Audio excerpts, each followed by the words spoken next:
할렐루야. 오늘 히브리서 기자는 우리에게 이렇게 말하고 있는 거죠.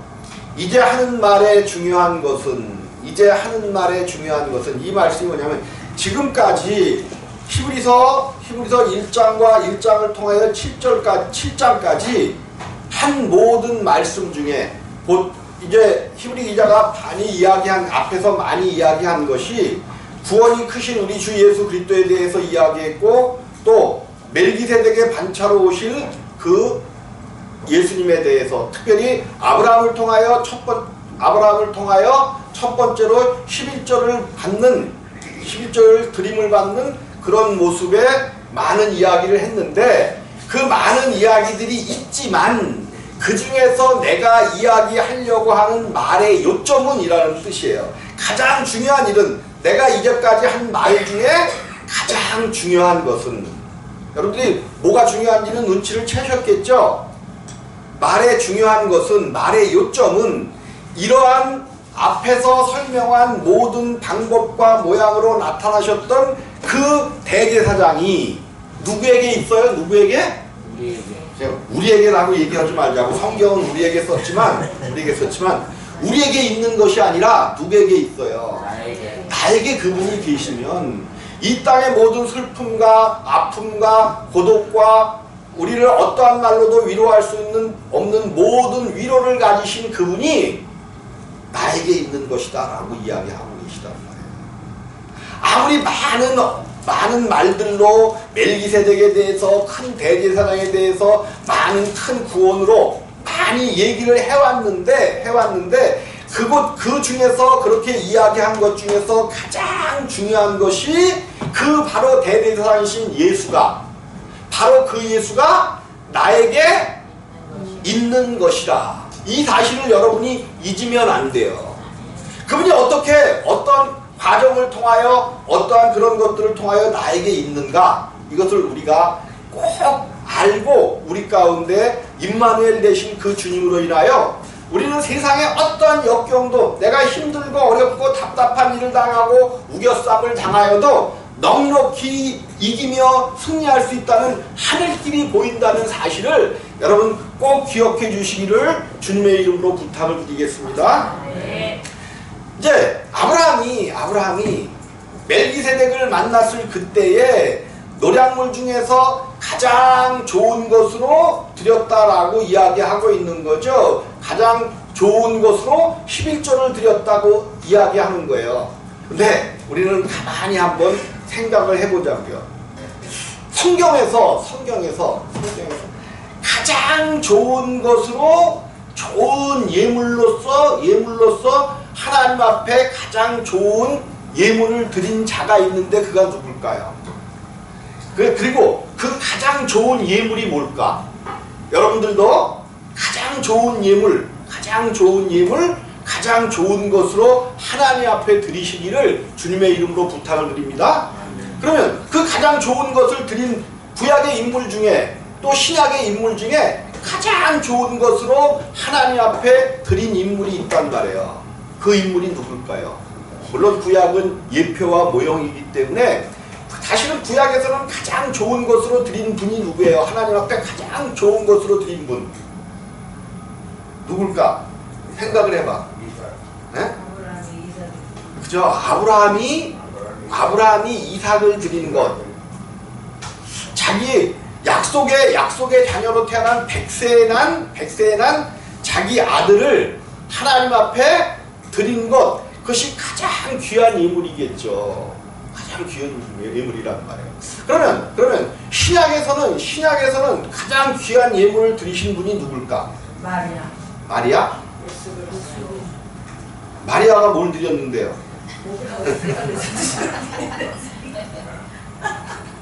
마리아는 나게 하셨지. 마리아가 드리고 싶어서 드린 게 아니잖아. 예수님이죠, 예수님. 이 아브라함이 이삭을 드린 것 그 자체가 사실은 모형과 그림자로서 하나님께서 자기 아들 독생하신 예수 그리스도를 사실은 하나님 앞에 드리는 그 모습인데, 예수 그리스도는 하나님 앞에 자기 자신을 예물로 삼아서 드렸잖아요. 그러면 하나님 앞에 드리는 예물 중에 가장 큰 예물이 뭘까? 네? 하나님 앞에 여러분들이, 이건 예수 그리스도의 이야기고, 우리가 예수를 믿는 우리가 하나님 앞에 가장 큰 예물로 드릴 수 있는 예물이 뭘까? 우리는 예수 얘기하고 있잖아요. 그럼 예수가 뭘 드렸다고요? 자기 자신을. 그럼 우리들도 뭐를 드리는 게 가장 좋은 예물로 드리는 거야? 그죠? 그럼 다 예수 앞에 다 죽으시기를 주님의 이름으로 부탁을 드립니다. 다 죽는 게 가장 좋은 예물이지 뭐야. 예물이라는 것은 뭐 해야 드릴 수 있어요? 죽어야. 그 제사 드릴 때도 예물 사과 배를 어떻게 해? 깎아. 그죠? 아래 위를 뭐해? 깎는단 말이야. 깎아. 그게 무슨 의미야? 그 예물은 죽었다는 거야. 죽었다는 거. 그럼 우리가 하나님 앞에 가장 귀한 것으로 드릴 수 있는 예물이 뭐냐면, 예수 그리스도께서 자기 자신을 십자가에서 예물로 드린 것처럼 우리들도 주님 앞에서 그냥 죽으면 아무 의미가 없고, 우리도 어디서 죽어야 돼? 십자가에서 죽는 것이 날마다 죽는 것, 살아서 움직이는 내 육체의 생명을 하나님 앞에 십자가에서 못 받고, 나의 생각은 이렇지만, 나의 생각은 어때요? 내 생각은 이렇지만 주님 생각이 이렇다면 내 생각을 포기하고 주님의 뜻을 따라가겠나이다. 이것이 가장 좋은 예물이에요. 그러면 예물을 우리 주님이 자, 이제 어느 날 무디 목사님을 찾아온 어떤 청년이 있었어. 목사님, 제가 오늘은 목사님 앞에 고민을 좀 말씀드려야겠습니다. 무디 목사가 이제, 청년, 자네는 이렇게 믿음도 좋고 신령하게 참 예배에 잘 참석하고 있는데 무슨 고민이 있는가 물어보니까 이제 청년이 그러는 거예요. 사장님, 내가 70불, 100불, 200불을 이렇게 벌을 때는 참 하나님 앞에 감사한 모양으로 11조도 드리고 예물을 드렸습니다. 근데 이제 사업이 번창해서 10,000불, 20,000불 벌고 이러니까 시간도 없고, 그 전에는 감사함으로 11조를 드렸는데 이게 수입이 많아지니까 감사함으로 드리는 게 아니라 아까운 마음이 생겨서 내가 하나님 앞에 자꾸만 나오는 것도 뜸해지는 것 같고, 신앙이 점점 메말라가는 것 같고, 정말로 힘들어 죽겠습니다. 그러니까 청년, 우리가 함께 기도하세요. 그러면서 목사님이 기도를 해주는데 뭐라고 그래요? 하나님, 이 신실한 청년이 하나님 앞에 나와서 목사에게 이제 그 상담을 하는데, 그 전에는 하나님 앞에 기쁨으로 예물을 드렸고, 기쁨으로 예배에 참석했고, 기쁨으로 하나님의 모든 일들을 했는데, 이제 하나님의 축복하심으로 바빠져서 11조를 드리되 그 마음에 기쁨이 없고 하나님 앞에 드리는 시간들이 점점 짧아지고 있습니다. 그렇다면 하나님, 이 청년의 모든 사업을 망하게 하셔서 옛날과 같이 만들어 주셔서 이 청년이 정말로 하나님 앞에 기쁨으로 11조를 드리며, 이 대단하신 목사님이죠. 난 아무리 그래도 그렇게는 기도 못 해줄 것 같아. 그랬더니 이 청년이 기쁨으로 눈물을 흘리면서 내가 하나님 앞에 여태까지 하지 못했던 것 다시 정말로 마음을 잡고 하겠습니다라고 감사히 행했다는 그러한 예화가 있더라고요. 오늘 아침에 그러한 예화를 읽으면서 그래, 참 이 목사님이 대단한 목사님이다. 아니, 또 그리고 그렇게 할 수 있는 우리 모두가 돼야 된다는 거죠. 그 예물을 드리는 그런 차원에서의 중요성을 이야기하고자 하는 것이 아닙니다.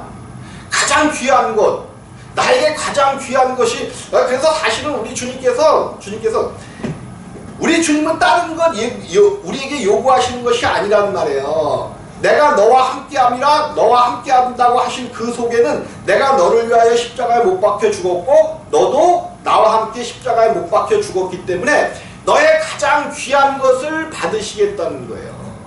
내게 가장 귀한 것이 뭐라 그랬어요? 우리가 너의 생명이야. 너의 생명을 받겠다는 거예요. 너의 생명을 받겠다는 거예요. 근데 우리가 사실은 이 땅에서 우리의 생명이 뭐야? 이 땅에서 우리의 생명이 뭐야? 우리가 생명을 하나님께서 왜 물질을 요구하시고 왜 11조를 요구하시고, 여러분 이것들은 굉장히 중요한 얘기예요. 왜 11조를 요구하시고 왜 이런 것들을 요구하셨느냐 하면 네 생명 내놓으라는 거예요. 사실은 우리가 물질이 이 땅에서는 우리의 뭐와 같아요? 그죠? 물질 때문에 울고 웃고 뭐 잘했느니 못했느니 하고 그러면 네가 살아가는 데 있어서 물질은 제2의 생명인데 과연 네가 기쁨으로 그것을 나에게 드릴 수 있나 없나를 보겠다는 거죠. 하나님은 그 물질에 관심 없으셔요. 근데 네가 정말로 기쁨으로 내게 나올 수 있냐는 거죠. 내게 기쁨으로 드릴 수 있냐는 거죠. 그것을 보시기 위하여 우리의 물질을 요구하시는 하나님이시란 말이에요. 그래서 물질이 중요한 것이 아니라 내가 정말로 하나님의 것을 하나님 앞에 드리고 있냐는 거죠. 예, 하나님께서는 10의 1조를 말씀하시면서 네가 10의 1조를 내면 너의 모든 것을 거룩하게 해주신다는 거예요.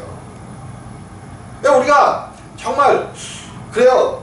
물질이 적을 때는 11조도 드리고 하나님 앞에 감사하고 나의 모든 것을 드리겠다고 이야기하고 정말 시간에 11조도 드리면서 하나님 앞에 예배를 빼먹지 않고 하는데 시간이 지나고 우리가 뭔가 조금 나아지면 그래서 이러한 것들을 바꿔가는 것, 오늘 우리 하나님께서 이 귀한 말씀을 주고 계시는 거란 말이에요.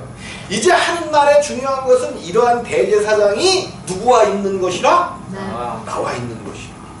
그 대제사장이 모든 것을 하나님 앞에 가장 귀한 것으로 이미 드리셨어요. 그분이 우리를 대신하여 그분이 가장 귀한 것으로 아버지 앞에 드리셨단 말이에요.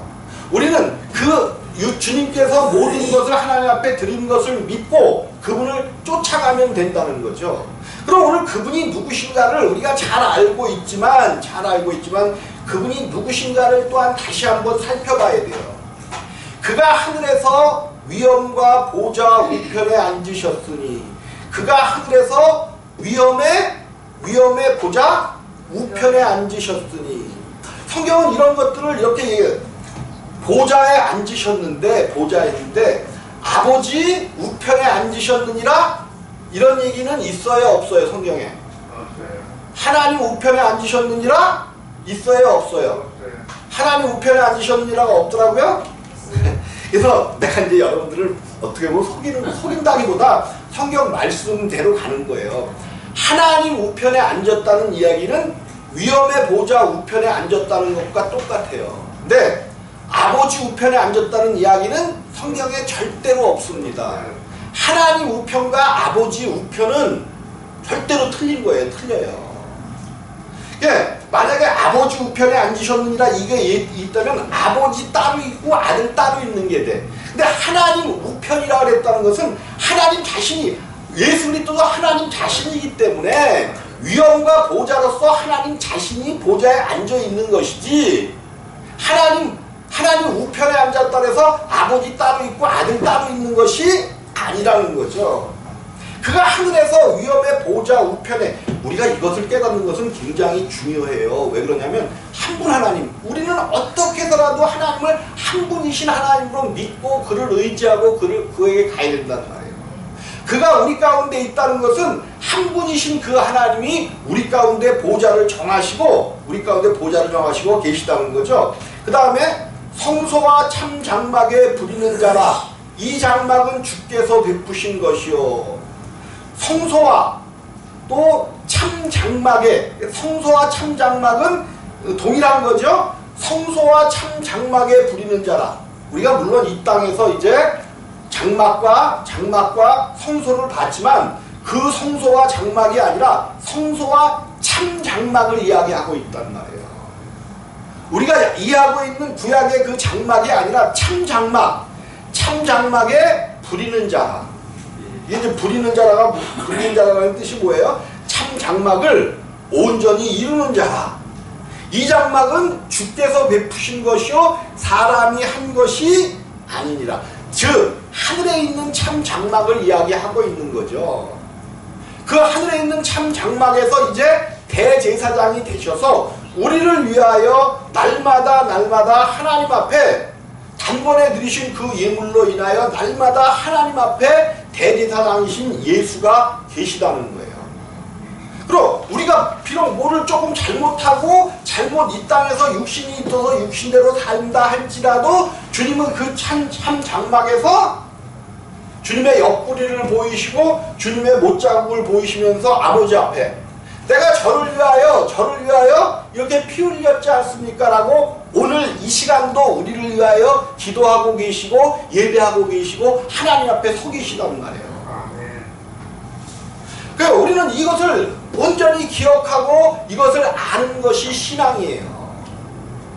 구약의 모든 우리가 잘못할 때마다 짐승을 잡고 제사를 드렸던 것 같이 오늘 우리가 잘못하고 우리가 조금 힘없이 주님 앞에 온전히 나가지 못하는 모습을 조금 보일지라도 물론 육신을 십자가에 못 박고 나의 모든 것으로 하나님 앞에 드리는 것이 가장 좋은 신앙이지만 우리는 연약하고 부족하여 때로는 넘어지고 쓰러지면서 하나님의 말씀을 따라 살지 못하고 우리의 생각과 우리의 뜻을 따라 넘어지고 쓰러질 때 있지만은 그러나 그분이 우리 가운데 계시고 참 장막을 부리시는 자시기 때문에 우리가 비록 조금 잘못할지라도 하나님은 영원한 제사를 하나님 앞에서 오늘도 온전히 드리시기 때문에 여러분 염려할 것 없어요. 걱정하지 마셔요.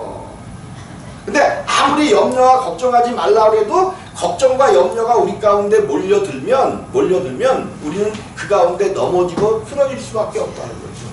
그러나 넘어지고 쓰러진다 할지라도 그분은 내가 넘어져 있을 때에도 그분은 나와 함께 계신 것이 아니야. 아니 함께 안 계신 것이 아니야. 그분은 우리를 기다려 주신단 말이에요. 다시 그 십자가를 지고 다시 일어나기를 기다려 주셔요. 언제까지 기다려? 끝까지 기다리신단 말이에요. 끝까지 기다리셔요.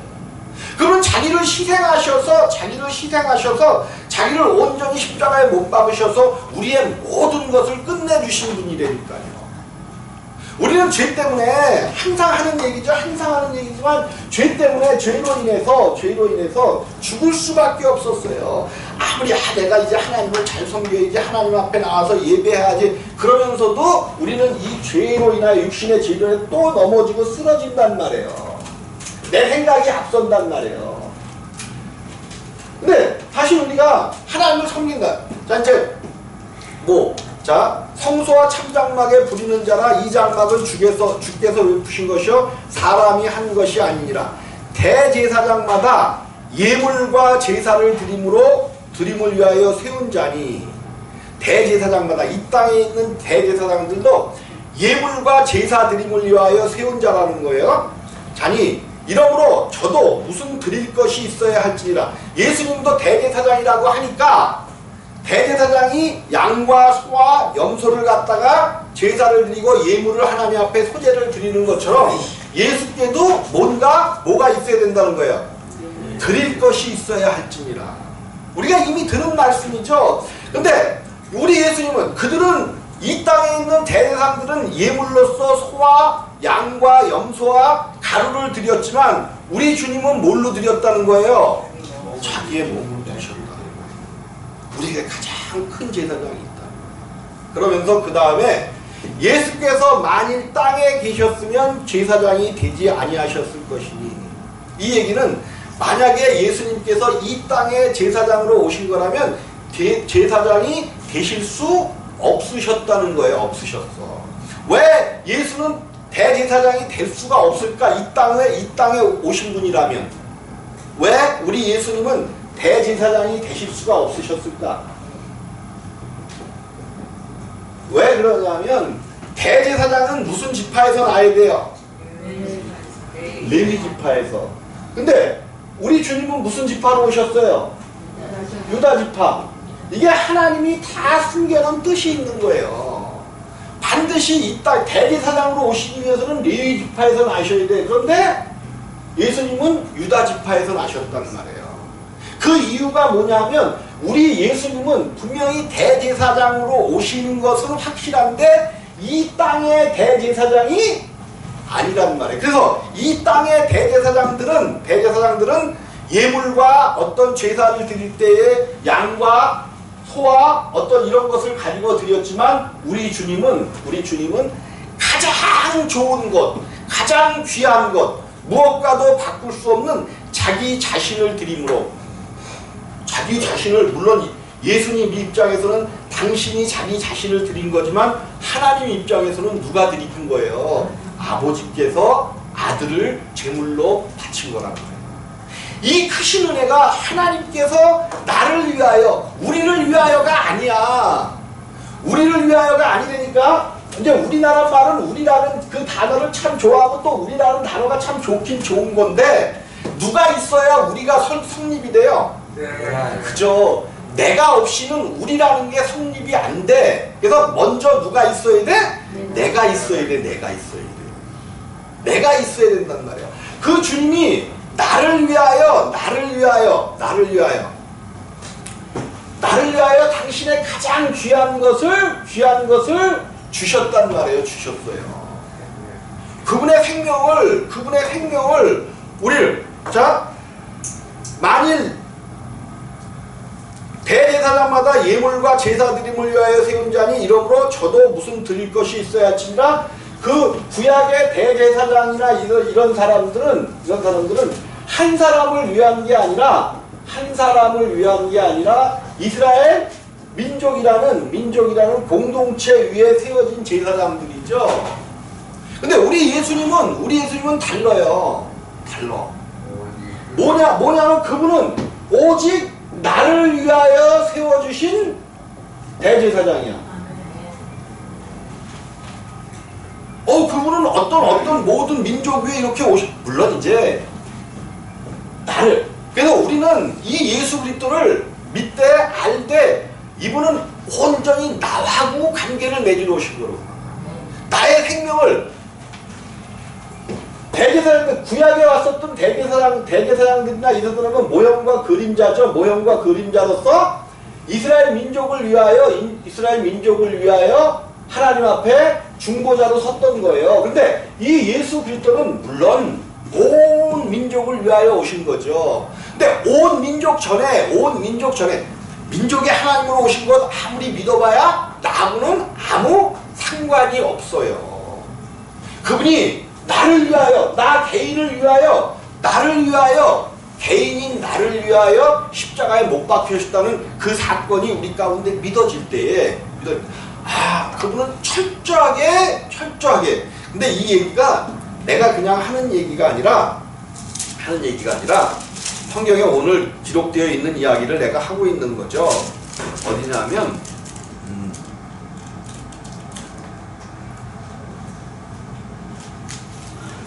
이제 10절 우리가 읽은 10절에 보니까 또 주께서 가라사대 그날 후에 내가 이스라엘 집을 세울 언약이 이것이니 내 법을 저희 생각에 두고 저희 마음에 이것을 기록하리라. 나는 저희에게 하나님이 되고 저희는 내 백성이 되리라고 그랬는데, 이 하나님께서 첫 언약, 옛 언약이죠. 첫 언약을 주실 때는 어디다가 써서 주셨어요? 첫 언약을. 네? 그죠? 모세를 통하여 돌판에 물론 이것이 예표와 모형으로는 뭐 예수 그리스도라고 얘기할 수 있지만 어쨌든 돌판에 써서 주셨단 말이에요. 근데 이제 첫 언약이 아니고 새 언약은 어디에 써서 주시겠다는 거야? 마음에. 그죠? 이거는 온 이스라엘 민족 가운데 줄 때는 돌판에 써서 주셨는데 이제는 민족하고 언약을 맺는 그런 관계가 아니라 개인과 개인 나 한 사람을 위하여 새 언약을 주셨다는 거예요. 나를 기억하시고 나를 알고 나를 찾으러 새 언약으로 주시는데 어디다 주시겠다는 거예요? 마음에 주시고 신비에 써서 돌판에 쓰셨던 그 십계명 이런 것들을 이제 그렇게 기록하지 아니하시고 우리 자신에게 직접 써서 주시겠다는 거예요. 그래서 구약은 배워야 돼. 돌판에 써서 준 것이기 때문에 십계명이 어떻고 계명이 어떻고 배워야 되는데 새 언약은 배울 필요가 있을까 없을까? 성경이 지금 이야기하는 거라니까요. 배울 필요가 없대. 배울 필요가 없대. 뭐라고 얘기하냐면 11절인가 11절에 또 각각 자기 사람과 각각 자기 형제를 가리켜 이르기를 주를 알라 하지 아니할 것은, 주를 알라 하지 아니할 것이 뭐예요? 주를 배울 필요가 없는 것은 이라는 거죠. 주님에 대해서 이제 더 이상 배울 필요가 없다는 거야. 구약은 뭐 율법이 어떻고 저떻고 이래서 막 그 율법에 율법을 더하고 막 이렇게 했단 말이에요. 그런데 각각 자기 나라 사람과 각각 자기 형제를 가리켜 이르기를 주를 알라 하지 아니할 것은 저희가 작은 자로부터 큰 자까지 다 나를 알미니라. 이제 주님께서 그 마음에 그 신비에 당신의 모든 생각과 당신의 모든 가르침을 넣어주시고 당신이 가르치시고 당신이 알게 하시겠다. 그럼 이제 이런 생각들을 그럼 우리가 뭐 나가서 세례요한 역할을 할 필요가 없겠네. 지금 전도를 할 필요가 없겠네. 혹시나 하나님이 다 하신다니까 그렇게 생각할 수도 있는데 또 하나님께서는 그 안에 그 복음을 주실 자들을 무엇을 통해서 데려오기를 원하셔요? 세례요한 사람의 전도를 통해서 불러오시기를 원하신단 말이에요. 그러니까 하나님이 생명 주시는 것은 하나님이 택하시고 하나님이 주시기를 원하는 자에게 주신단 말이에요. 그래서 하나님이 원하는 자에게만 주셔. 원하는 자. 그럼 내가 하나님의 생명 안에 들어온 것 같다, 하나님이 나와 함께 하시는 것 같다, 내가 거듭난 것 같다 라고 믿게 되어지는 그것은 하나님이 나를 뭐 하셨다는 거예요? 택하시고 하나님께서 나를 완전히 택하시고 나에게 하나님을 알게 하신단 말이에요. 그러면 그 하나님에 대해서 물론 배워야 알겠죠. 근데 배우지 않아도 내가 너와 함께 한다는 그 사실들을 하나님이 택하신 자들, 하나님이 임하신 자들은 알고 깨닫게 되어진다는 거예요. 이제 그래요. 우리가 생명이 있어도 오늘도 또한 성령의 충만함을 통하여 우리 안에 생명이 날마다 넓혀 가야 되는데 성령의 충만 그러면 우리는 성령의 충만 그런단 말이에요. 성령의 충만 또 성령의 임하심 그러면 뭔가 어떤 그 형체가 우리 가운데 막 성령의 형체가 막 우리 가운데 내려오고 막 임하시고 이런 것들을 기대해 갖고 막 성령의 기름 부으심 막 이런 것들을 기대해요. 성령은 절대로 뭐 어떤 그냥 임하시는 어떤 이런 것들을 통해서 불기둥을 통해서 임하시고 이런 거 절대로 아니에요. 그러면 성령은 오늘도 우리에게 무엇을 통해서 임하실까? 그죠? 우리가 알아야 돼. 그래서 말씀을 공부하고 배워야 되는 것이 물론 이제 성령이 가르치시고 성령이 알게 하시겠지만 말씀을 통해서만 성령은 우리 가운데 또한 임하셔요. 다른 것을 통해서 임하시지 않는단 말이에요. 우리가 여태까지 신앙을 우리 기독교를 오해해 왔어. 물론 하나님께서 그 사람을 불러내시기 위하여 부르심 단계에서 어떤 뜨거움을 주시고 어떠한 그 깨달음을 주시고 이런 것 각자에게 있을 수 있지만 우리가 그것만 매달리고 그것 뜨겁게 하고 막 은사를 받았다고 이거 다 가짜야. 신앙생활을 해보고 나서 보니까 다 가짜예요. 말씀이 없는 어떤 성령의 임하심이나 어떤 이런 것들이 임했다면 이거는 100% 가짜예요. 100% 가짜야. 어저껜가 내가 TV에서 참 재미난 프로를 참 목사님이 TV 참 좋아하죠. 잘 때쯤인가 TV에서 참 재미난 거를 봤어. 뭐냐면 심령술사가 막 그 암 환자 이런 사람들을 막 고친다고 그러면서 심령술사가 태국인가 일본인 것 같아. 일본인데 저기 필리핀 가갖고 아픈 사람들을 막 근데 한국 사람들이 그 당시에 엄청 많이 좀 오래된 이야기더라고. 그 당시에 엄청 많이 그 사람한테 치료를 받으러 갔어. 그래서 수술하는 것도 아니고 심령으로 막 몸을 이렇게 해내면 암덩이가 막 나오고 피를 흘리면서 막 그것이 치료됐다라고 막 그런 것들이 나왔더라고요. 그러니까는 그냥 엄청난 많은 환자들이 거기에 그냥 뭐 지푸라기도 붙잡아야 되니까 그냥 죽을 병들 걸리고 암 걸린 사람들이 거기를 엄청 많이 찾아가는 거야. 찾아가는 거.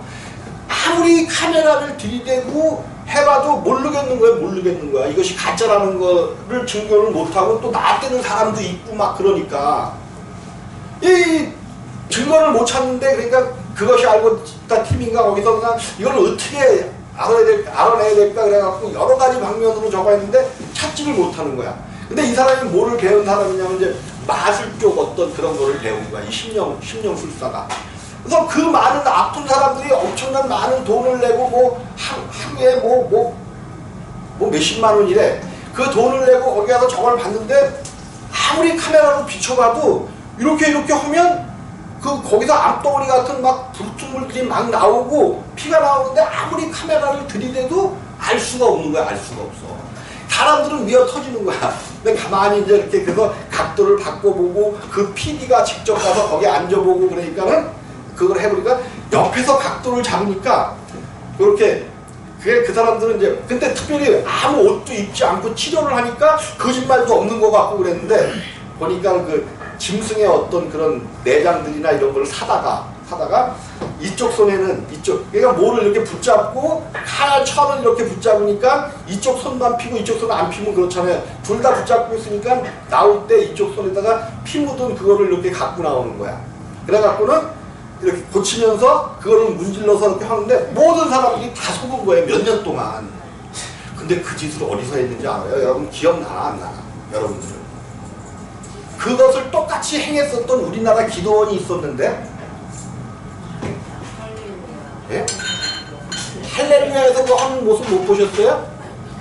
그냥 심령 치료한다고 해갖고 막 그냥 치료갖고 그냥 나오면 막 이래. 이런 것들이 근데요 그 저기 거기에 이제 조현우인가 그때 그 마술사 있죠 우리나라 조현우 마술사 있잖아요. 전화가 엄청 온대. 누구한테서 오냐면 사이비 교주들한테서 당신이 하는 그 속임수 마술을 조금 그냥 1억대 2억대를 막 주면서 주겠다고 그러면서 그 마술을 좀 가르쳐달라고. 사이비 종교에서 엄청나게 온대요. 그 마술사에게. 그 자로자로 조연가게 있어요. TV에도 잘 나오고 그러는 그 마술사. 걔한테 가르쳐달라고 엄청난 돈이 들어온대. 근데 걔가 하는 말이 마술을 갖고 사람의 생명을 장난치는 것은 해서는 마술사로서의 그 자존심이 허락하지 않는다. 이제 그런 얘기를 하면서 하더라고. 그러니까 그런 것들이에요. 그런 것들. 우리가 말씀이 아닌 것들에 현혹돼. 근데 그 사람들은 물론 이제 사람들의 그 심령 상태를 붙잡고 사기를 치는 거지. 그 사람들은 어떻겠어? 그 상태가. 지푸라기라도 짚고 싶은 그 사람들 앞에 그런 사기들을 치는 거예요. 대부분의 은사 집회자들이 그런 식으로 사람들에게 거저 받았으면 거저 줘. 그냥 정말로 그런 은사가 나타나고 그런 그게 있으면 그냥 많은 사람들에게 거저 베풀어. 그러면 그 은사는 진짜일 수도 있어. 근데 다들 그건 아프시면 물론 하나님 앞에 기도해야죠. 기도하는 마음을 갖고 어디로 가야 돼? 병원으로 가셔요.